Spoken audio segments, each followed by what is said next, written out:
if I'm like complaining to my partner being like, oh, I'm so busy and I have this to do and I'm so stressed and like, oh, I'm not very good at this and like, I can't do this. He's just like, shut up and do it. Yeah. Like, you can, like, you know, he's just like, stop messing around. Like, just do the work.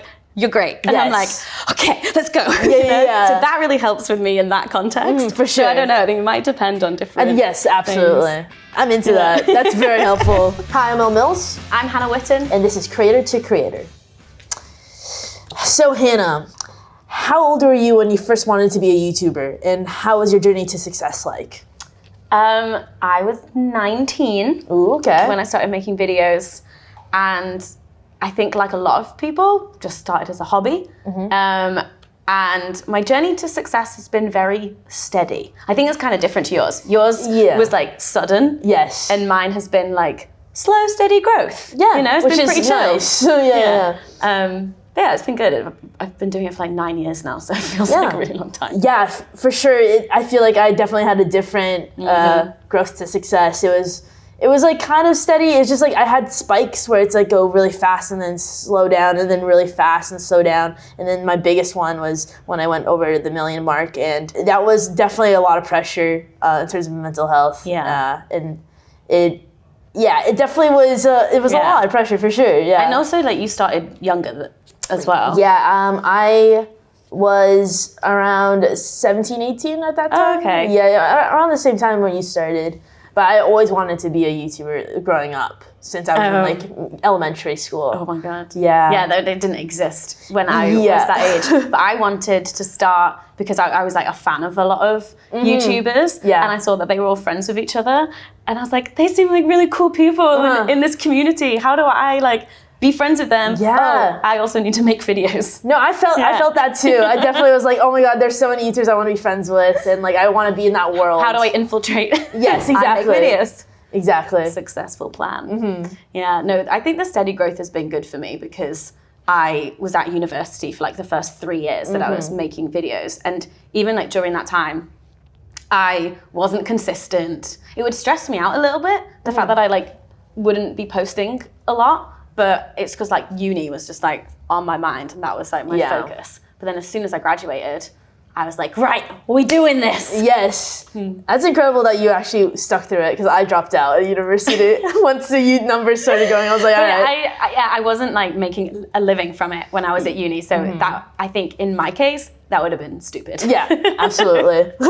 And also in the UK, you only have to do 3 years. Oh, amazing. So a bit easier. Yeah, for sure.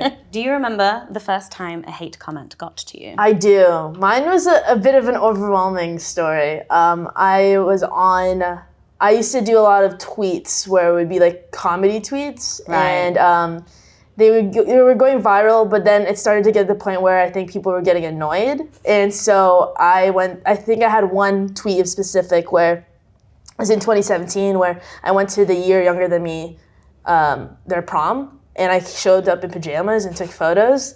And no, apparently people really didn't think that was funny, and I was... You ruined that prom. I know. And people, I was like one of the most hated people on Twitter for like 2 weeks. There was hate tweets with like 200,000 likes, and it was really intense. That's gotta be hard. Yeah, it was. I never really experienced bullying growing up ever, and so it was just like from 0 to 100, and like having like the whole internet hate you. That was like the first time I ever experienced that, and it was tough. I feel like I just remember crying for a whole week and like just wanting to stay in my room, and I'm like having a hard time figuring out how I got out of it because I did get out of it eventually. Was it because eventually just Twitter forgot about it? Yes, they always do. Yeah. They always do. I just kept my mouth shut. I didn't say anything, didn't react. I just didn't want to give anyone that attention.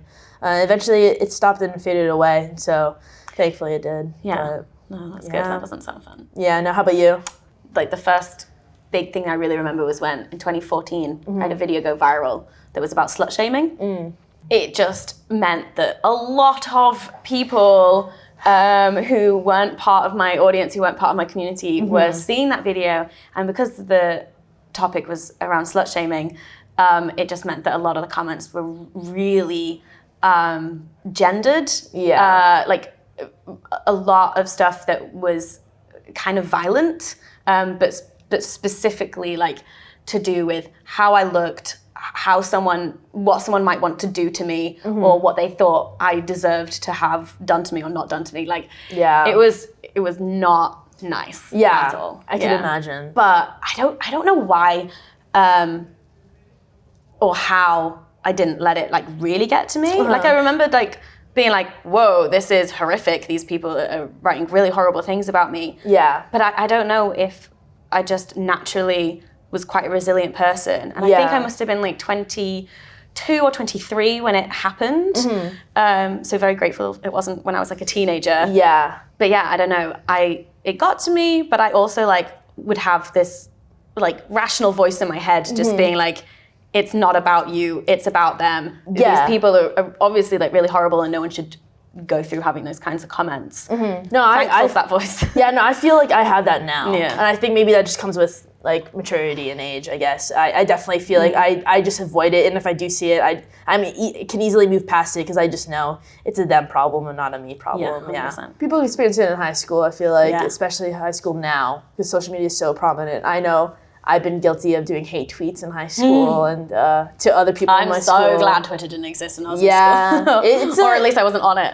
It's ruthless for sure, and especially like there's certain anonymous apps that pop up, and that's when like hate gets really bad for kids in high school because people when there's no name associated with you, you can be as ruthless as you want with no consequence, and kids can be ruthless. So, Elle.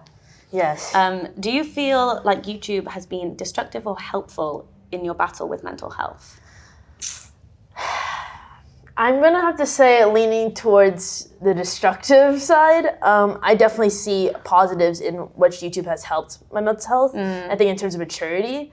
But I'd say, yeah, definitely. I think before YouTube, I didn't experience many mental health problems. Right. I think I was living in a very, I was definitely living in a bubble. And I'm glad I broke out of that bubble.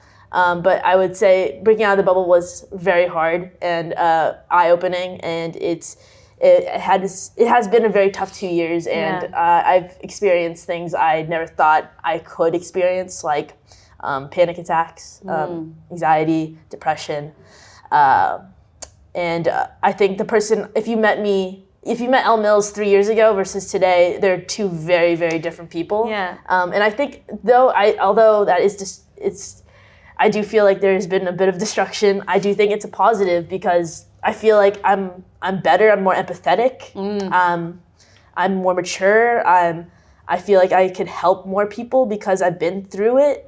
So I don't know. Like it's always.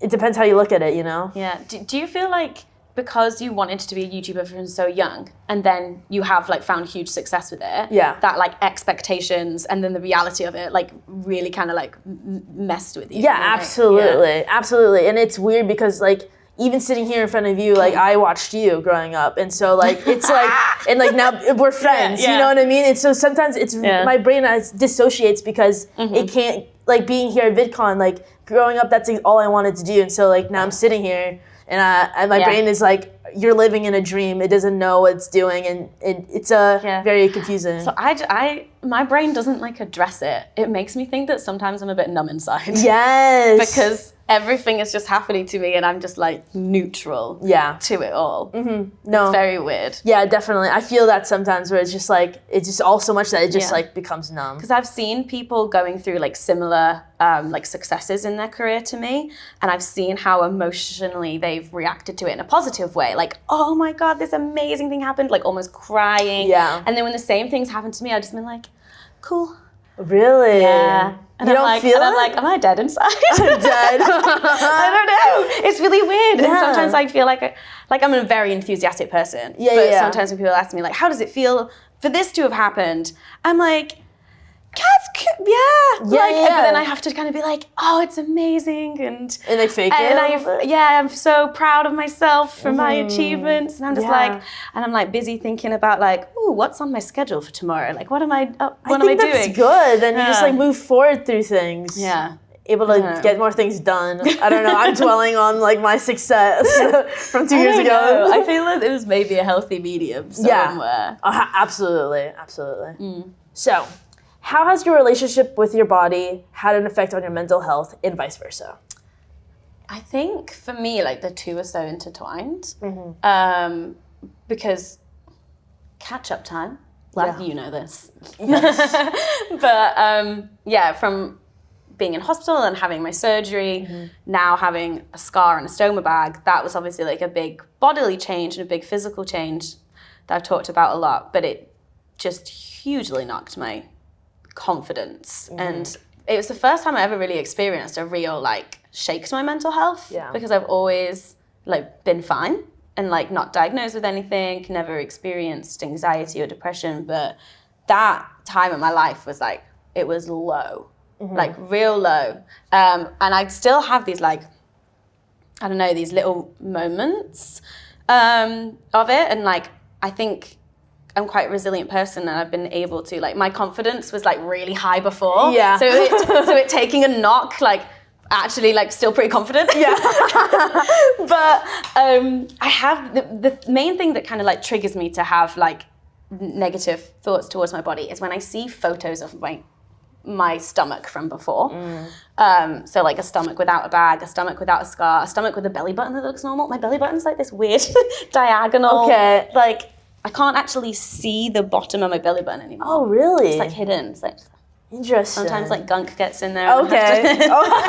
Yum. Scoop it out. But yeah, when I see those photos, I have to almost like stop myself from lingering on them because I'm never going to have that body again. Yeah. And this really horrific thing that wasn't my choice happened to me that means that I'm not, and that gets to me sometimes. No, I get that in a different way because I feel like I went through a phase where I had a bad eating problem where I just starved myself and then finally I've gotten out of it and been eating well, and so but I look back at those photos and I'm like, I wish I looked like that again, you know? But do you like remember how you were feeling in those photos I have to remind myself, and I had to have friends remind me, and it's like tough because I'm like, I want to look like that, but I also know that was my bad place. I can't look at those photos as a goal.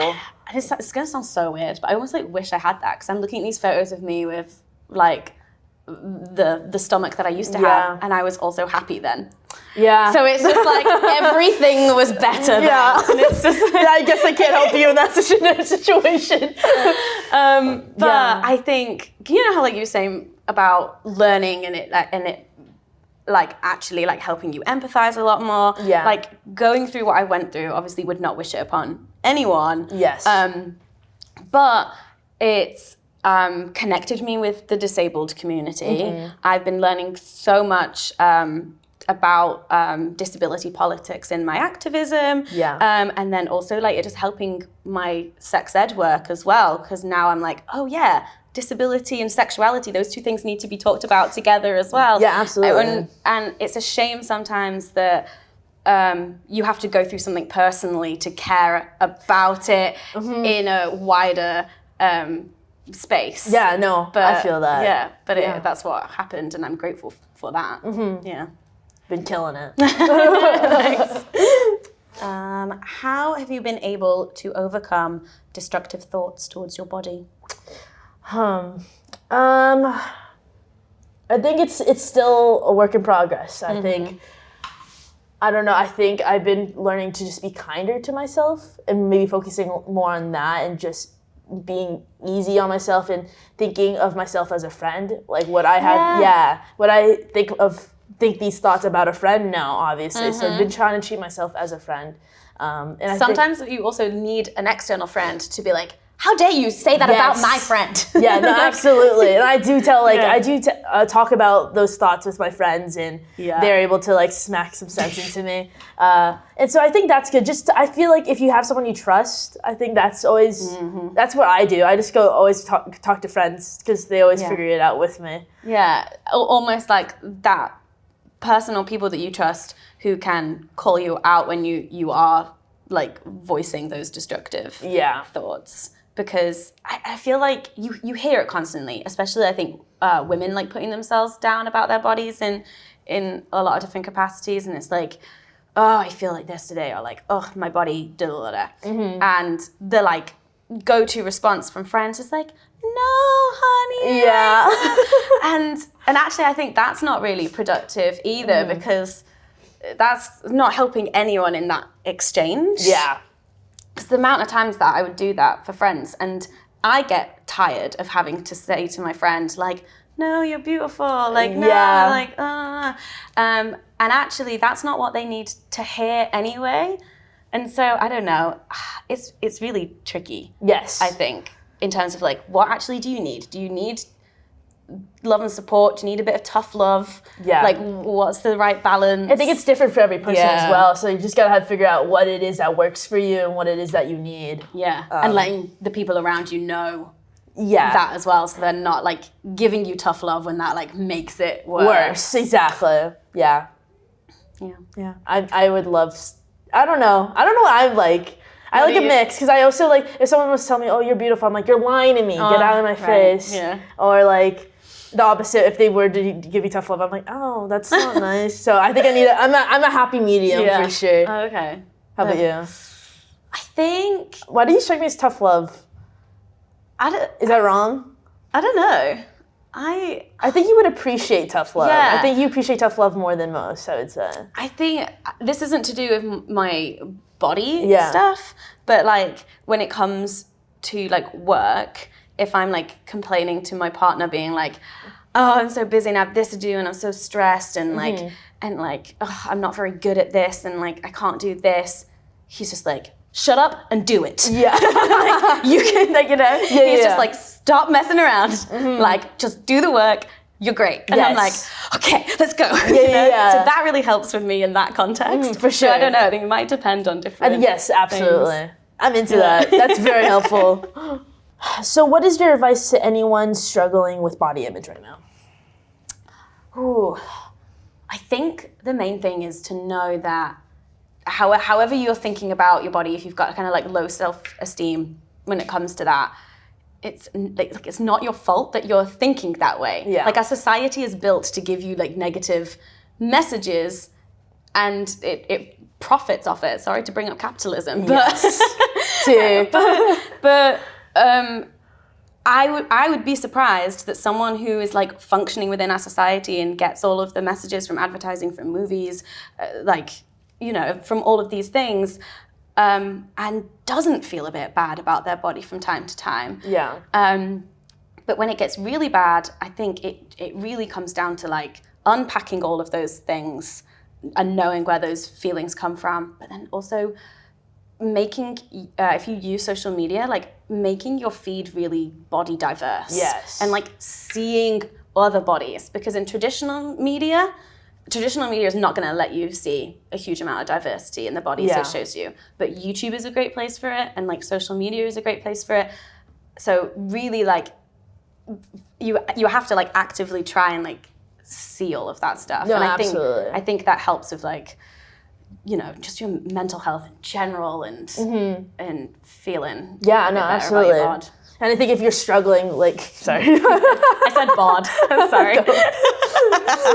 I was just gonna say, if you're, I feel like if you're still struggling with your mental health and like having these bad thoughts, this is my go-to is just talking to friends, talking to people you trust and love. Yeah. Just because I feel like I can only give advice from my experience, and I feel like everyone's experience is different, and so I think talking to a loved one will help you in your situation, and it's always better to not go through it alone. 100%. It's so much better not to go through it alone. So yeah. I'm Elle Mills. I'm Hannah Witton, and thank you for watching Creator to Creator.